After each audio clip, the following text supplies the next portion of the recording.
Quem é você, Constantino Viaro? Pois olha, não sei bem quem eu sou. Nasci em Curitiba, filho de um artista plástico, Guido Viaro. Nasci na Rua Ângelo Sampaio, naquela época que não tinha hospital, nasci na própria casa. E se via as dificuldades da época, que um artista hoje tem dificuldades para viver, naquela época, em 1930, era mais difícil ainda. E me lembro que a vida, na época, era muito complicada. E meu pai trabalhava, lecionava de manhã, de tarde, de noite, e quando chegava às 10 da noite, eu ia pintar.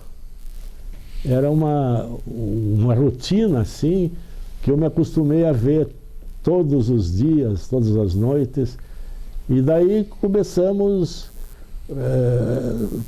a vida, e eu, criança, filho único, naquela época, conforme conversamos, estive num jardim de infância que era de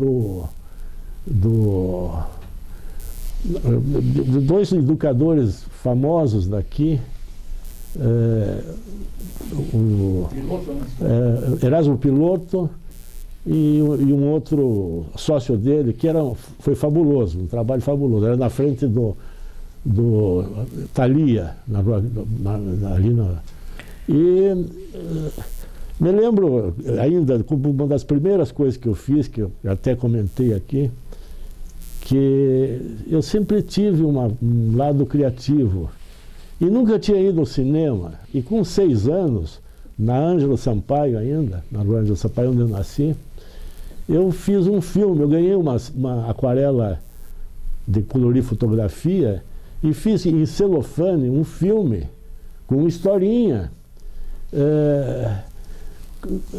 a cores, porque com a aquarela de fotografia eu coloria e fazia os contornos com nanquim.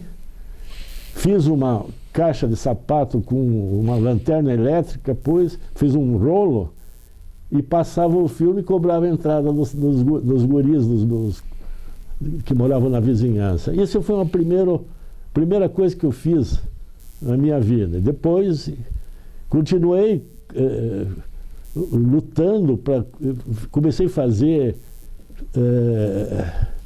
balões para vender. Eu fiz raias, bidê, raia não sei o quê, e até que cheguei a fazer fui aí perto do Jardim Los Angeles, era um mato todo, e consegui achar uma árvore de paineira, e consegui fazer um avião a jato, que eu punha um foguete dentro, e ele era uma madeira leve, né? E punha um foguete dentro e ele andava. Então essa foi a primeira impressão criativa, as coisas que eu fiz na minha infância. Depois fui trabalhar na revista, com 15 anos fui trabalhar na revista Correio dos Ferroviários, junto com Nilo Brandão, que era o professor Nilo Brandão. Fiquei 2 anos e meio editando a revista dos ferroviários, que naquela época a rede ferroviária era muito grande, tinha 13 mil funcionários, que descontavam um cruzeiro em cada no pagamento para receber a revista, que era educacional, assim e tal. E aí daí eu saí da revista, onde eu ganhava 500 mil réis, para trabalhar no jornal Estado do Paraná como repórter, porque ganhava 750. Aí eu comecei no jornalismo, onde eu fiquei mais ou menos 9 anos trabalhando lá no Estado do Paraná. Para mim foi uma das maiores escolas da minha vida. Foi o período que eu trabalhei em jornal. Adorava. cheguei a ser convidado, fui a convite para os Estados Unidos, visitei os Estados Unidos inteiro por conta do jornal, do Departamento de Estado americano. Conheci o Carlos Lacerda, que ficou meu amigo em Nova York, quando ele era governador da Guanabara, se imagine. E eu sei que comecei a vi os Estados Unidos assim, fui pelo norte e voltei pelo sul. Foi uma viagem inesquecível que me abriu assim uma janela para a vida. Basicamente no jornal, qual era a tua atividade? Eu era repórter, foca no começo, depois... Lado artístico? Não, nada de arte. Só era um trabalho como qualquer outro. Mais tarde fui fui secretário do Diário da Tarde. E mais tarde ainda fui correspondente do Correio da Manhã do Rio. Bom, essa parte de jornalismo foi uma das experiências mais assim valiosas da minha vida. Eu conheci o jornalismo antigo, os antigos jornalistas que viveram nessa época e que era um jornalismo boêmio. A redação do jornal naquela época era uma festa, porque você se divertia e trabalhava, porque as histórias daquele pessoal antigo, Coelho Júnior, o Percival Charquete... 1959, 60. Aí já era de 55 para cima. Até 1962, mais ou menos. Em 60, eu já estava estudando Direito e Belas Artes. Eu fiz curso de Belas Artes e fiz de Direito. E em 62 eu me formei em Direito e ainda trabalhava em jornal, né? E fui fazer um curso de pós-graduação na Itália, com uma bolsa do governo italiano. E fiquei lá um ano fazendo uma pós-graduação para lecionar Direito Romano. E teve assim uma coisa assim, que outro dia eu estava pensando, que quando eu estava na faculdade em Bolonha, na Itália, no final do curso, eu recebi um convite para ir lecionar Direito Romano em El Salvador. Mas e estava indo para lá, já estava confirmando e tal. E recebi uma carta do meu pai daqui, que minha mãe estava doente, muito doente, e aquilo como era só eu, meu pai e minha mãe, eu senti nas entrelinhas que ele estava sofrendo muito, então não fui para El Salvador. Cancelei. Outro dia eu estava pensando se tivesse ido como a vida tinha mudado, né? Completamente, possivelmente, ou não sei, não dava certo, voltava. Mas aí eu resolvi casar e eu não conseguia sobreviver com o ordenado de jornal. Então fui advogar, comecei advogando intensamente. Você foi registrado em jornal, Constantino? Fui. Já da tarde do Barroso? Não, no Jornal Estado do Paraná. Mas você Era da tarde antes? Não, isso depois. Eu fiquei um tempo já quando era do Francisco Cunha Pereira. Eles tinham comprado para utilizar a rotativa, porque a Gazeta não tinha rotativa naquela época. Então, mantiveram o Diário da Tarde por algum tempo até, entende? Isso foi um período mais curto, um ano e meio, 2 anos só. Constantino, você foi meu contemporâneo da Belas Artes e você era talentoso. Você fez um belo curso de Belas Artes. Eu tenho até alguns trabalhos seus. Por que você parou de pintar? Pois é, você veja como às vezes um prêmio não ajuda, atrapalha. Quando eu terminei a Belas Artes, teve uma exposição dos novos lá. E eu ganhei o primeiro prêmio, fazendo uma paisagem, entende? E estava todo alegre, quando de repente estava lá no salão e duas mulheres pararam atrás de mim e disseram, que não me conheciam, disseram assim, claro que foi o velho dele que fez. Eu nunca mais pintei. Encerrei a minha carreira de Belas Artes e nunca mais pintei nada. Hoje talvez eu tinha dito um desaforo para a mulher, né? Mas naquela época eu era muito tímido e sentia aquilo era uma coisa que ia me criar um problema a vida inteira. O trabalho do meu pai, ele era superior ao meu, entende? Então, bem, você parou de pintar, eu sei disso, mas você fez uma carreira, uma vida muito grande dedicada à cultura, à administração cultural. Começou na prefeitura, na área social, aquela FREI, depois foi para a Fundação Cultural, foi para o Teatro Guaíra. Esse aspecto cultural seu que é muito importante. Conte um pouco disso. Eu fui trabalhar na prefeitura na época do Ivo Arzua Pereira. E comecei a trabalhar como advogado. Comecei trabalhando no prédio antigo da prefeitura, ao lado dele, né, do prefeito. E comecei, dava pareceres jurídicos lá, e aí fui, aí eu fui para a procuradoria, aí fiz um concurso para procurador do município. E acabei passando e fui nomeado. Mas aquele não era o meu chão, o que eu gostava de fazer. Aquilo para mim era um inferno, ficar dando parecer sobre um monte de coisinha e tal. Então eu comecei a me interessar por outros cargos da própria prefeitura. E comecei indo para fazer um estatuto da fundação da FREI, Fundação de Recuperação do Indigente. Fui para lá fazer apenas o estatuto e acabei ficando não sei quantos anos lá. E conseguimos fazer um trabalho de recuperação de indigentes, que aqui hoje não tem mais. Hoje transferiram aquilo num lugar de limpar lixo, lá, de escolher lixo.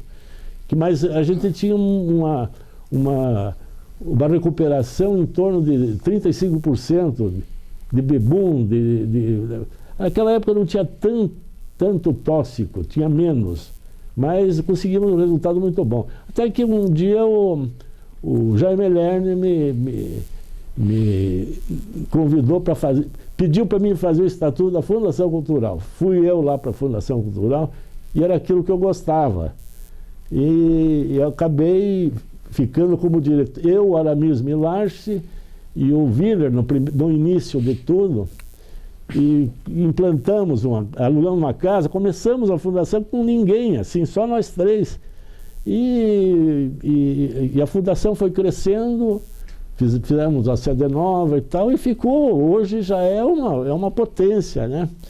E nesse trabalho fizemos muita coisa, assim.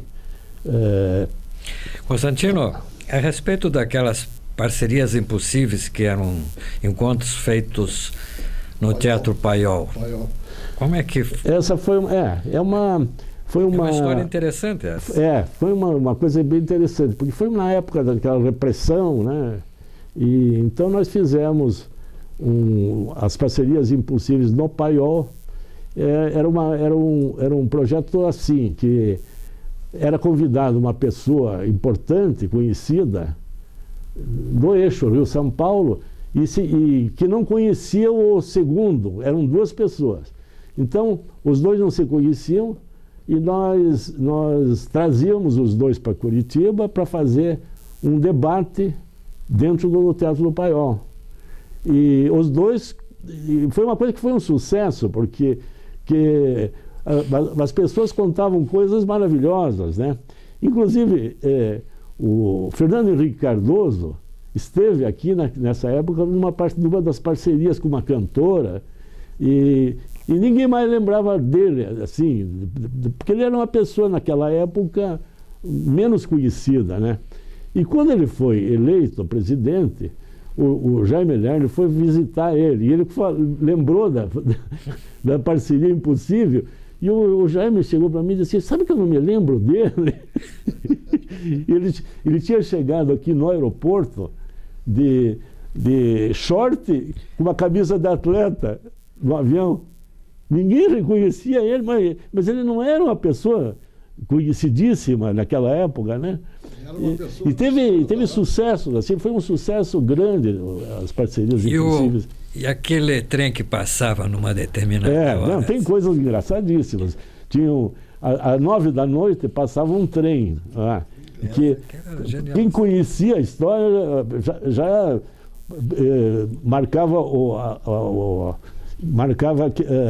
fazia um intervalo naquela hora. Mas teve uma apresentação de flauta doce de uma flautista importantíssima, né, no Brasil, e ninguém me lembrou do trem, né? Quando ela pôs a flauta assim na boca e fez assim, o trem apitou, quase caiu o teatro. Você lembrou, né? Acho que você estava lá, né, pelo jeito. Né? Engraçado, né? Tem coisas assim. Teve episódios engraçados. O Dalton Trevisan, nós começamos na fundação lançando as primeiras peças dele. Ele estava desconfiado naquela época, até que eu chamei o Ademar Guerra, que era um diretor de teatro sensacional, né? E era apaixonado pelo texto do Dalton. E aí montamos a primeira peça, que era Mistérios de Curitiba, que foi um sucesso, inclusive. E aí nós resolvemos fazer um teatro, que é o Novelas Curitibanas, né? Que era um bordel lá. A casa... Isso era no Paiol ainda? Não, já... Não, foi na época ainda da prefeitura isso. Essa é uma casa que depois, foi desapropriada. Casa da Fundação Cultural. Mas nós fizemos esse teatro funciona na 13 de maio, né? Carlos Cavalcante. Na Carlos Cavalcante. Está até hoje. Mas aí... Foi uma obra desapropriada. Eu liguei para o Ademar Guerra em São Paulo, que era apaixonado pelo texto do Dalton. E nós íamos fazer a Casa do Vampiro. Mas no fim ele não deixou fazer.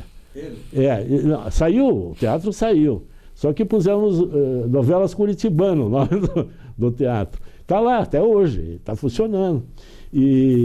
Mas foi muito engraçado. Porque aí eu liguei para o Ademar, em São Paulo, e ele disse, eu tenho uma peça para fazer aqui, mas isso aí me interessa tanto que eu vou largar de fazer essa peça. Eu vou cancelar o projeto aqui e vou aí. Porque eu queria fazer no bordel, né? O bordel tinha... tudo no chão das prostitutas antigas que tinham sido mandadas embora, estava tudo lá no chão. E ele chega aqui, o Ademar, e eu levo lá para o Jaime Lerner, né? Eu digo, vamos fazer o teatro. Aí o Jaime Lerner me olha e diz assim, eu dei ontem essa casa para os fotógrafos. Digo, me desculpe. Deu uma melhor para os fotógrafos, mas essa aí vai ser o teatro. Aí ele deu uma conversada com o pessoal, deu uma casa melhor, parece, e nos deu o bordel e nós fizemos esse teatro lá. E que estreou Mistérios de Curitiba, estreou depois o Vampiro e a Polaquinha, que ficou 7 anos em cartaz em Curitiba, que é o recorde, né? E ficou 6 meses no Copacabana Palace, no Teatro do Copacabana Palace, no Rio. Que foi também uma coisa assim maluca, para uma peça de Curitiba, né? Bom, aí eu sei que aí tive uma série de coisas. Aí depois eu fui para o Guaíra, né? Aí eu fui para o Guaíra, montamos um monte de óperas, né? Isso foi no Guaíra quando o René Dotti era o secretário de Cultura? É secretário de Cultura, né? E teve uma série de episódios. Nós fizemos um monte de óperas, quer ver? Para você ter uma ideia, fizemos a Tosca, que foi uma das melhores óperas montadas, né? Foi uma das melhores óperas. Fizemos o Barbeiro de Sevilha, o Dom Giovanni, trouxemos da Polônia a Halka do Muniuszko, que veio completa para cá, com um acordo com o governo polonês, né? E trouxemos também La Cenerentola, aquele projeto da Itália, de Itália Viva, veio a Cenerentola. Essa aconteceu uma coisa que eles ficaram com toda a ópera, 3, 4 caminhões, jamantas de material, e pararam tudo do lado do Guaíra, e puseram tudo na calçada. E aquela atrapalhada toda, em vez de tirar um por vez, não, atrapalhada gigante. E roubaram um vaso de cena da ópera. E quando chega no dia, aqueles cantores de ópera, diretor, tudo, se reuniram lá e resolveram não apresentar a ópera por causa do roubo do vaso. E eu pensei que era chute. Então eu avisei lá o pessoal do palco, dizia assim, digo, se eles forem embora mesmo, não deixe sair, tragam tudo aqui na minha sala. E aí eu entro na minha sala lá, olha, uns 30, entre cantores e técnicos, não sei o quê, aqueles de bochecha vermelha, assim, cantor de ópera italiano. Eu digo, o que está acontecendo para eles? Isso em italiano, falando em italiano para eles. O que está acontecendo? Um lá disse, roubaram o vaso. E o corporativismo deles não ia fazer mais a ópera porque tinham roubado o vaso de cena. Eu digo, não roubaram o vaso. É um Miraculo de San Gennaro. Essa ópera era da Itália, do sul da Itália. O do San Gennaro lá era o grande santo, né? Eu digo, é um Miraculo de San Gennaro para eles. Mas como, mais? Quando eu fui para a Itália, fizeram uma atrapalhada na frente da rua, eu estava de carro, me roubaram a mala de cima. Porque a Nápoles, naquela época, tinha mais ladrão que o Brasil, naquela época. Então, me roubaram a mala e eu fiz um pedido para San Gennaro que se vingasse, que se vingasse desse roubo. Aí ficou assim um silêncio. De repente, um dá uma risada, nos abraçamos e a ópera saiu. Outro ato criativo. Senão, você veja, não tinha onde comprar um vaso aí, é um vaso italiano. Então, teve um outro episódio que envolve também o René Dotti. Tivemos os lados difíceis também no teatro. De repente, deu um vendaval no teatro e levou toda a cúpula do teatro embora. O vendaval era a cúpula de cobre toda, né? Cobre, é. E... Pô, eu avisei o René foi até com a Rosalita lá, levou a Rosalita, e nós estávamos, e começamos esses carrinheiros começaram a querer roubar, porque é um material caríssimo, né, o cobre. E nós começamos a puxar, a Rosalita, o René, para guardar, mas não dava, era muita gente. Aí ele ligou para os bombeiros. Chegou o corpo de bombeiro lá, e um sargento meio assim, arrogante, e o René disse para ele, olha, precisamos juntar isso aí, porque isso aí é muito caro, tem que ser reciclado depois para repor no teatro. Aí, porque ela ajuda de vocês. Aí o cara olhou para eles assim, não é possível. Fere a dignidade do bombeiro. Ajudar.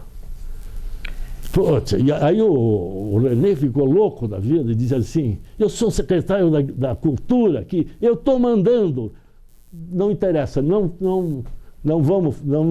podemos fazer, isso fere a dignidade. Aí eu desci, quando eu desci, estava no palco assim, tinha um bombeiro, 2 bombeiros, um pegou umas cordas e fez uma estrança aqui e estava dizendo que era Julieta, e outro... Pô, quando eu vi aquilo, eu subi lá, falar com o cara dos bombeiros, disse assim, se você tem medo você está preocupado com a dignidade do bombeiro, desça no palco, que você vai ter que resolver o problema da dignidade da instituição tua. Ele chegou lá, eu digo, mas por que, dizendo? Porque um bombeiro teu desmunhecou lá, está dizendo que é Julieta, e o outro lá... Porra, ele desceu lá, quando ele olhou, ele mandou todo mundo trabalhar e puxar todo o cobre lá para dentro da garagem do teatro para salvar, porque senão roubavam tudo. Então, você veja, então tem uma série no teatro tem sempre surpresas todos os dias, né? É uma... Nessa época que você foi convidado pelo René para ser o diretor do Teatro Guaíra, né? Tem um episódio dos camarotes, lembra ou não? Bom... Pode falar. Não, teve, mas não era... Parece que tinha um... Quem quis que fizesse os camarotes lá? Como que fizesse? Não tinha camarotes, né? Não, sempre teve. Lateral, camarote lateral. No projeto inicial tinha já camarote? Sempre teve. Aquilo nós não mexemos nunca. Teve gente, na ocasião foi dado, parece que o secretário deu um convite, não sei para quem, e o cara estava namorando lá dentro. Mas isso foi um episódio... Deu na tribuna, né? Não sei. Namorando vias de fato. Mas aí aí foi para... quando eu saí, eu fiquei em 3 governos no Guaíra, fiquei 7 anos no Guaíra. E aí não me dei bem com o Requião e simplesmente fiquei só 3 meses e eu digo, não estou aqui para... Sem dinheiro eu não vou fazer mais nada, não faço nada, não quero emprego, eu quero produzir alguma coisa. E não deu muita bola, eu peguei e saí. E aí eu fui para a prefeitura, voltei para a prefeitura. O Jaime ainda era prefeito, né? Da segundo mandato. E aí eu fui secretário de projetos especiais. Aí eu bolei a Ópera de Arame. Eu não sei se você sabe, você lembra da Ópera de Arame, que agora parece que foi alugada, não sei. Mas foi uma coisa engraçada, porque eu tinha aquele buraco da pedreira, né? E estava previsto fazer um viveiro gigante de passarinhos. E eu digo, espera um pouco, vamos fazer um teatro aí, em vez de fazer passarinhos, solta os passarinhos aí, vamos fazer um teatro. Aí ele estava meio assim, mas ele me disse, então faça o seguinte, pegue tua ideia, faça de conta que você é o dono, pegue um arquiteto e dê tua ideia para o arquiteto e traga aqui o projeto para mim. Primeiro, ele disse, eu tenho um arquiteto conhecido, fala com ele. Não deu certo primeiro. Aí eu peguei um arquiteto da própria prefeitura, que era o Domingos Borgestabes, e bolamos lá e construímos a Ópera de Arame em 40 dias, para estrear o Festival de Teatro Nacional. E estreou com uma peça do Sonhos de uma Noite de Verão, do Shakespeare, que foi a primeira peça apresentada no teatro, já pronta em 40 dias. Outro dia o Cacá Rosset, que estreou com essa peça, estava falando na televisão que veio falar comigo e nós entramos no terreno lá e atolamos até o joelho, que era um banhadão. que eu disse para ele que ele podia vir, que estava pronto. E ele não acreditava. Mas quando ele chegou aqui, estava pronto o teatro e estrearam com essa peça, a primeira peça do teatro. Constantino, você falou uma coisa bem interessante de política administrativa da cultura, que você comentou com o Requiel, ou pensou que sem dinheiro você não podia trabalhar. Uhum. No entanto, a verdade é a seguinte, que eu me lembro perfeitamente que eu participei disso, tanto na Fundação Cultural de Curitiba, quanto depois da Secretaria de Cultura, nós sempre tivemos muita dificuldade de recursos. Os recursos sempre foram muito poucos, era difícil conseguir recursos, tanto no Estado como na Prefeitura. E, no entanto, foram feitas muitas coisas importantes. Você mesmo é um que fez muita coisa. Então eu fico preocupado que hoje reclamam que não tem dinheiro, mas não fazem nada. Qual é o problema? Vários problemas. A politização do serviço público é uma tragédia. Hoje ninguém mais coloca... Não admite pessoas pela competência, admitem pelo partido ou pelo número de votos que a pessoa pode dispor para o candidato. Isso é uma tristeza. Isso não é só com teatro, não. Toda a administração hoje... O Jaime tinha uma coisa importantíssima. Ele deixava fazer, né? E eu me lembro até do René Dotti, eu ia com o projeto lá e eu dizia, que tal, o que você acha? Posso fazer? Ele sempre me dizia, e por que não? E a gente acabava arranjando dinheiro e fazendo, né? E teve coisas assim, nós fizemos uma ópera na Ilha do Mel, montamos gravada no Lo Schiavo do Carlos Gomes. Mas foi junto nós fizemos junto com a Globo, né? E foi a apresentação de final de ano da Globo. Foi a grande apresentação. Mas foi uma loucura aquilo, porque não tinha luz. Tivemos que levar um gerador especial grande. Aí chegou o gerador e não dava para pôr dentro, tinha que ter um guindaste marítimo. Olha, foi uma confusão, mas conseguimos fazer todo, com os cantores, com tudo lá. Fizemos também uma apresentação com a Sinfônica e o Balé Guaíra nas Cataratas do Iguaçu. Não sei se você chegou a ver. Não foi lá. As Cataratas do Iguaçu. Você sabe. Um bailado baseado nas cataratas. Não. E esse foi para o Fantástico, inclusive. Chegou a sair no Fantástico. Foi uma apresentação espetacular. Mas você teve problema com a orquestra lá também. Mas sempre. Mas você tem o filme Ensaio da Orquestra do Fellini? Tem, René? Tem. Todas as orquestras têm um pouco daquele filme. Eu voltar um pouco na época do jornal lá, como que era, você contava da reunião de pauta que era no bar lá, como que começava? Na época do jornal, era o chefe da reportagem era o Milton Camargo de Oliveira, não sei se vocês chegaram a conhecer. E ele bebia muito, então tinha que tomar primeiro um copo de cachaça para firmar, né?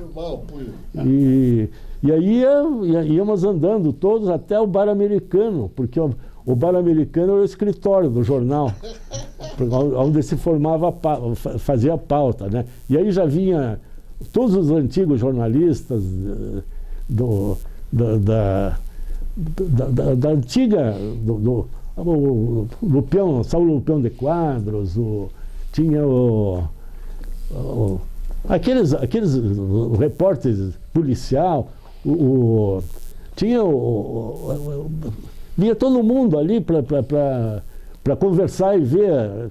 E o Milton Camargo era uma pessoa, mas bebia, e aconteceu com ele uma coisa assim triste até, porque chegou a um ponto, a mulher dele é uma pessoa daquela certinha, e ele não parava de beber, né? E até que um dia ela disse assim, olha, ou você para de beber, ou nós vamos nos separar, porque eu não tenho mais condições de... E ele parou naquele dia, no mesmo bar que ele tomava a cachaça, ele pediu um copo de leite. E o copo de leite acabou matando ele. Em uma semana ele morreu. Apenas com um copo de leite. Imagine, parece piada, né? Mas é triste. Hã? Por isso que eu não tomo leite até. Faz mal para a saúde, né? Mas essa época tem casos assim que inacreditáveis, porque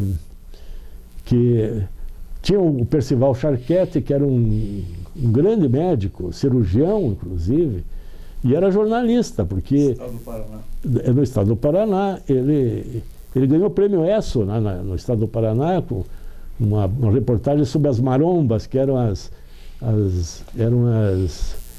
a madeira que saía do Paraná e ia para Buenos Aires pelo rio, né? E uma noite, porque todo mundo tinha um café, naquela época não tinha o café dentro do jornal, ia nos vizinhos ali, que era uma barra pesadíssima, tinha o Caneco de Sangue, tinha o Bar do Turco, Quadradinho, e um desses bares tinha até tiro a alva atrás com bala 22. E aí um dia chega o Charquette lá, o turco, o dono do bar, diz assim, experimente, Charquette, dá um tiro, experimente dar um tiro. Ah, não quero, não gosto disso, de arma, não sei. Tá, jogou a espingarda para ele, ele fez assim, deu um tiro e acertou as costas do turco, o dono do bar. Normalmente isso seria um escândalo, né, de polícia, de tudo, mas não, ninguém ligou, o Charquette pegou ele, pôs no carro, foi no São Vicente, no Hospital São Vicente, se paramentou todo, extraiu a bala, costurou, voltaram lá para o bar e continuaram a tomar cerveja. Quer dizer, como se nada tivesse acontecido. Isso era o sabor daquela época dos jornais. Né? Constantino, você, nessa sua época, você teve muitos importantes amigos, mas teve na área da cultura, que eu me lembro bem, dois especiais e que tem muitas histórias fantásticas. Um chama-se Aramis Villach e o outro chama-se Valêncio Xavier. Fale um pouco dos dois. Poxa, foram pessoas maravilhosas, né? O Aramis, eu me lembro que ele dizia sempre que ele ia escrever um livro, ia contar essa história, mas acabou morrendo e não contava para todo mundo, mas ele disse que queria pôr num livro essa história. Eu conheci o Aramis quando eu trabalhava no estado do Paraná. Ele chegou de São José dos Pinhais, um rapazinho humilde, louco para trabalhar no jornal, e chegou lá, já pegou os malandros velhos lá, e que deram um trote dele.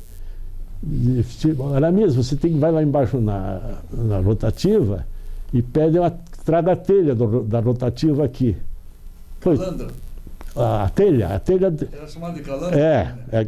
A telha é aquela que coloca na calandra de chumbo, né?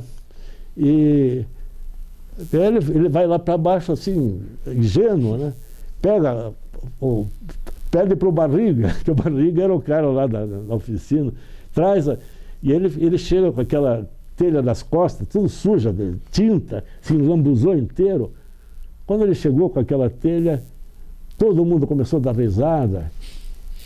E ele ficou louco da vida, jogou a telha no chão e me disse assim: vou embora e não quero mais voltar para jornal, para nada, para coisa. E fui, digo, fica aqui, espera aqui, vamos conversar. Eu conversei com ele, expliquei que aquilo era uma brincadeira de mau gosto, que ninguém ia fazer aquilo para acabar com ele, e que ele devia repensar. Vamos lá, vamos sair um pouquinho. Ele voltou lá, ele dizia assim: se não fosse você, eu não teria sido jornalista, porque eu fiquei tão aborrecido com aquilo que não voltaria mais para o jornal. Era uma praxe que acontecia nos jornais, no Diário do Paraná. Em 55 fizeram a mesma coisa com o Dino Almeida. Ah, é? Mandaram buscar a calandra lá embaixo. É. Coisa do René Dott com o Luiz Geraldo Maza. Tinha, né? A época era... Você falou em nomes, agora tem o Valêncio ainda para completar, né? O Valêncio era uma figura espetacular, né? Que nós fizemos a Cinemateca, né? Lá, e ele era genial, né? Porque eu me lembro que eu andava sempre com aquela camisa, com um bolso aqui cheio de papel, né? E um dia minha mulher queria me mandar falar comigo lá, e o cara não me conhecia e dizia assim: você conhece o Valêncio? É um cara mais esculhambado que o Valêncio, meu marido. Mas ele era criativo. Aquele filme lá do Convite do Fellini, né? Você tem aí? Aquilo foi assim. Nós fizemos, morreu o Nino Rota, né? Tinha morrido o Nino Rota, e o Jaime Lerner queria fazer uma pracinha com o nome Praça Nino Rota.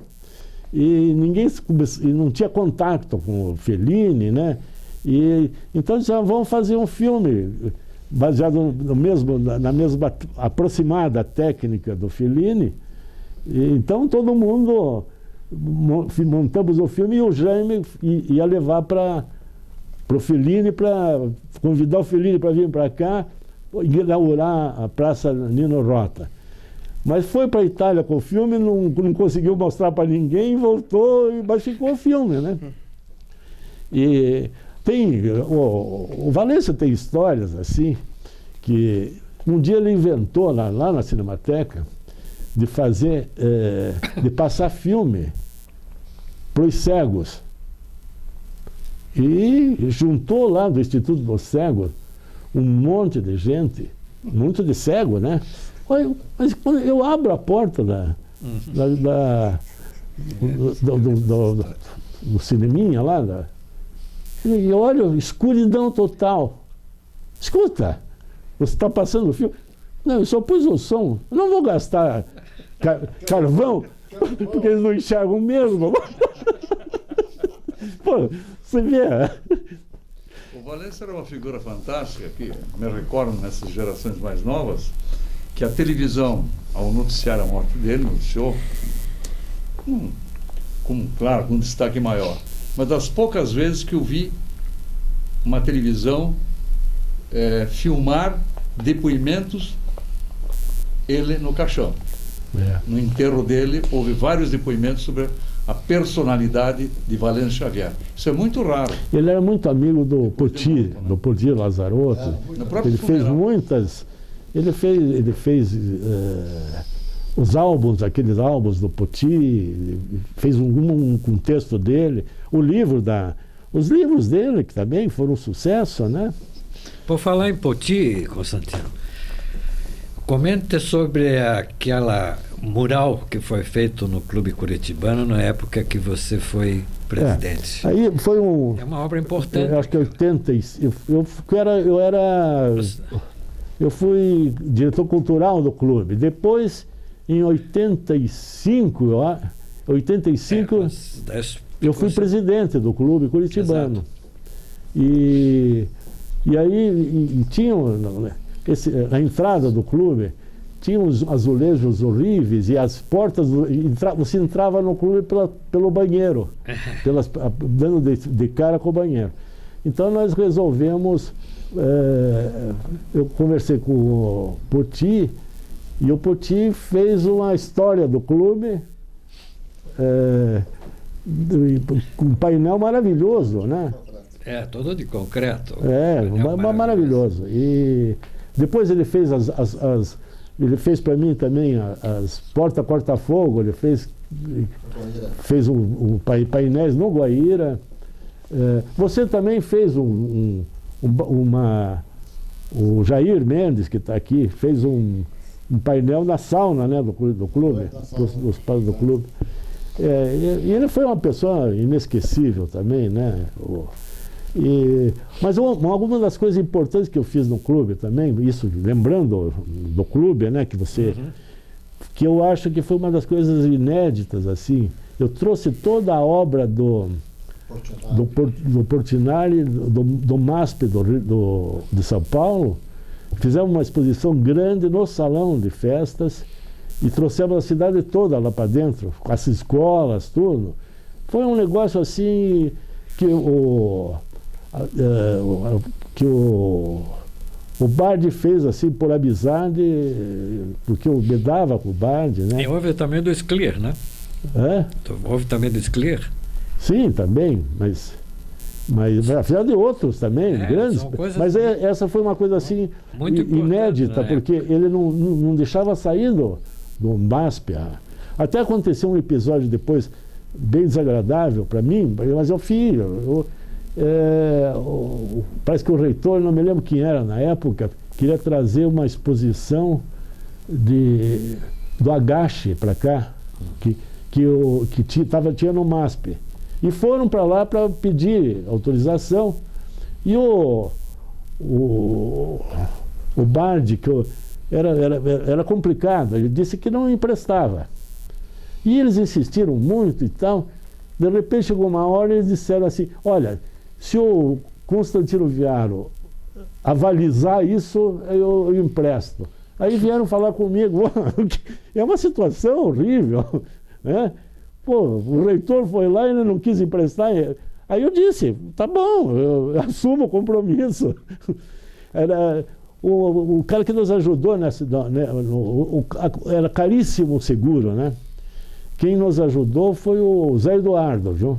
Na exposição o Zé Eduardo pagou, ele bancou o seguro porque senão ele não conseguiria trazer toda essa obra, né, caríssima, né? E ele patrocinou também, o Zé Eduardo, esse espetáculo em Foz do Iguaçu, na beira das cataratas, na frente das cataratas. Orquestra e balé. Orquestra e balé, e foi um espetáculo muito bonito também, que marcou bastante essa época, né? E, bom, uma série de coisas. Agora, que a gente... Você tem uma vida na área atual? Eu sou teu amigo e posso dizer, fantástica. Eu admiro você por muitos motivos, mas principalmente por esse. E o que me deixa ainda mais orgulhoso é de que você, que sempre se dedicou à cultura, trabalhou na prefeitura, trabalhou no Estado, teve problemas oficiais por causa do acervo do seu pai, que estava no Museu Guido Viaro, que lamentavelmente teve que fechar, e de repente você abandonou todos esses recursos municipais, estaduais, verbas oficiais, e construiu o Museu Guido Viaro, que é da família. Isso eu acho uma coisa maravilhosa. O Museu Guido Viaro ficou 20 anos ali São Francisco. Mas ele foi o diretor do museu, você foi o diretor, a Suzana também. Mas chegou uma mudança de prefeito aí, a coisa começou, sabe, escoar, aí começou a chover dentro, né? Uma série de coisas assim que começaram, ia deteriorar. Se deixasse lá, ia deteriorar. Então, nós cancelamos o comodato que tinha e levei tudo para minha casa, todo o acervo do museu, que era meu, né? Minha família. Passaram os anos e ia muita gente de escolas lá em casa para ver os trabalhos do meu pai. E aí ele começou a pensar. Aí teve propostas de compra. Pô, teve duas propostas uma de um galerista brasileiro, que era dono da Galeria Ipanema, que sei lá, casou com uma milionária americana e montou uma galeria internacional lá em Nova York. Esse cara queria comprar o acervo todo. Depois, um grupo italiano queria comprar o acervo, soube desse negócio do museu, que eu tive que fechar e tal. Inclusive, depois eu vou contar uma outra história. Inclusive, também quis comprar. Mas aí eu falando com o Túlio, com meus filhos, com o Guido, com a Mariana, eu digo, olha, vamos fazer o seguinte, vamos tentar montar, vamos tentar comprar um imóvel e fazer um museu lá. Porque a gente, se você vender esse acervo todo, vamos ganhar dinheiro, mas espera lá, pulveriza os trabalhos no mundo, não fica nada aqui. Acaba indo tudo embora. Porque o galerista de Nova York vendia para o mundo inteiro.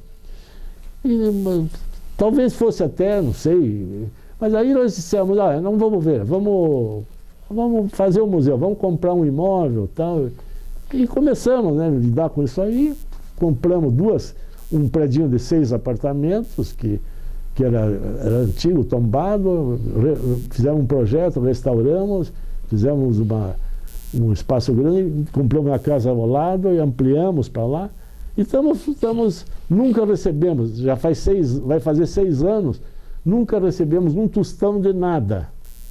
Quer dizer, só com o nosso... E estamos mantendo... Pleitearam algum tostão ou não? Não pleiteamos. Mas já ofereceram. Hã? Já ofereceram. Sim, mas você perde você acaba perdendo a tua autonomia. Ali nós fazemos o que nós desejamos fazer e não entende? E é isso aí, a gente vamos ver, os meus filhos também gostam disso, quer dizer, então a ideia é dar continuidade, deixar um dinheirinho para continuar isso aí, e eu acho que é importante, né? Outro dia, eu acho que fui com o Túlio, né, para a Itália, fomos lá na cidade onde meu pai nasceu, e aí encontramos um cara da área cultural e acabamos conversando assim rapidamente. E aí foi um cara de São Paulo, um advogado de São Paulo, foi lá, ele disse assim, pois é, nessa cidadezinha pequena lá, o cara disse para ele que o filho mais importante da cidade era o Guido Viaro daqui do Paraná. O cara de São Paulo me ligou, que estava lá, que queria me pôr em contato de novo com eles e tal. É uma coisa assim, tão simpática, né? A cidadezinha dele.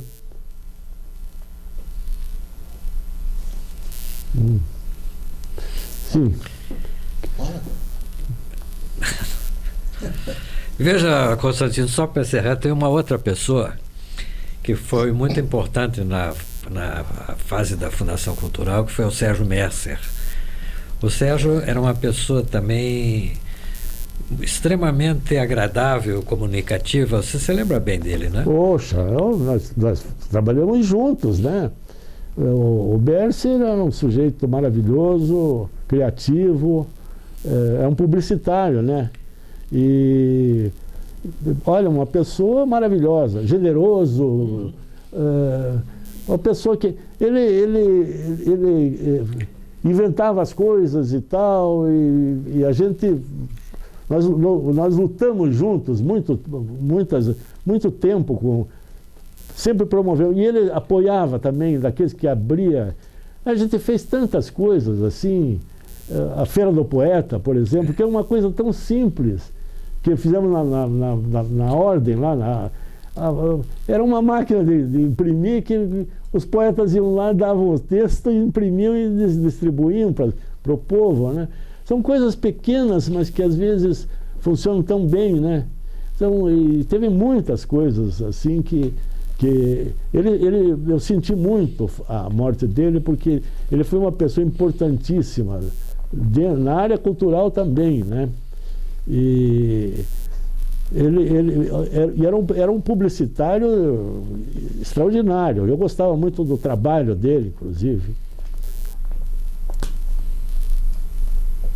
Constantino Viaba, recorda alguns nomes nesses últimos minutos desse seu depoimento do teatro com quem você conviveu, com produtores, diretores? Poxa, tem pessoas assim que são maravilhosas. Por exemplo,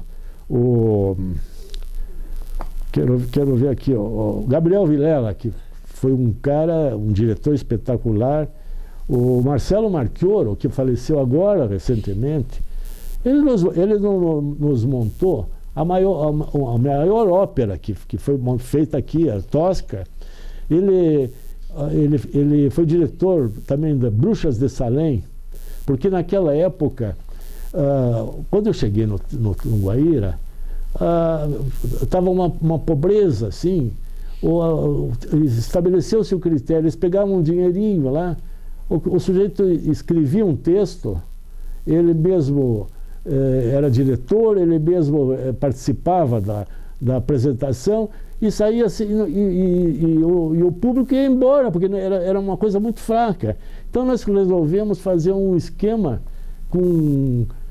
trazendo bons diretores, os bons daqui nós aproveitávamos e montamos peças. Bruxa de Salem foi uma peça assim que teve gente que assistiu 20 vezes, que foi uma das melhores peças montadas. Mas teve outras, Aurora da Minha Vida, trouxemos o Gabriel Vilela para dirigir,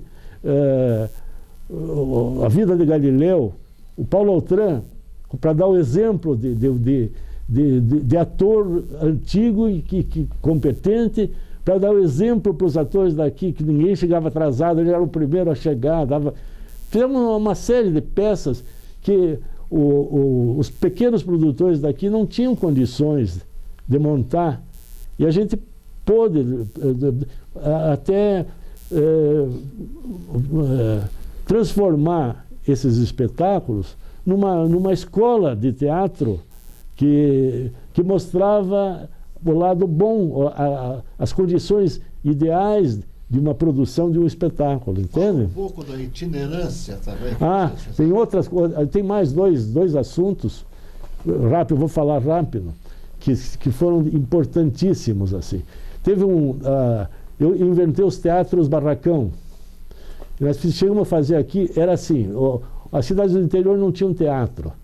Então, nós fizemos uma parceria com os prefeitos e construímos, e nós fizemos um projeto de barracão com todas as condições de apresentação de teatro. E o Banestado, na época, patrocinava o barracão, que saía R$70 mil. E fizemos uns 8 ou 9 no interior.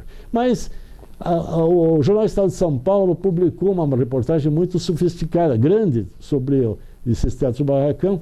E a Mariana Chauí, que era secretária de Cultura de São Paulo, né? Ela viu a matéria e mandou me chamar lá. E chega lá, ela disse, eu gostei muito do projeto de barracão e tal. Ontem eu fiz uma reunião com os vereadores, eu queria comprar 37 teatros. Eu digo, mas eu não sou vendedor de teatro, eu posso lhe emprestar o projeto. E acabou enrolando, né? Acabou não saindo, mas ela gostou daquilo, né? E outra coisa, o maior projeto para mim, que eu fiz e que executei, era dos ônibus teatro. Carnaval da Cultura. Hã? Caravana da Cultura? Caravana da Cultura. Eu montei espetáculos de boa qualidade, de excelente qualidade, dentro de um ônibus que abria a lateral e tornava-se um palco. E cheguei a mostrar, e montamos até uma ópera, a Flauta Mágica do Mozart, num dos ônibus, que ficou uma coisa espetacular. E foi o Marcelo Marchioro que fez esse grande espetáculo. O Jaime Lerner queria levar o ônibus para Nova York, porque essa Flauta Mágica era imperdível. Nós conseguimos mostrar teatro de boa qualidade e a ópera para mais ou menos 500 mil crianças em idade escolar em todo o estado do Paraná. Foi um negócio assim, entendeu?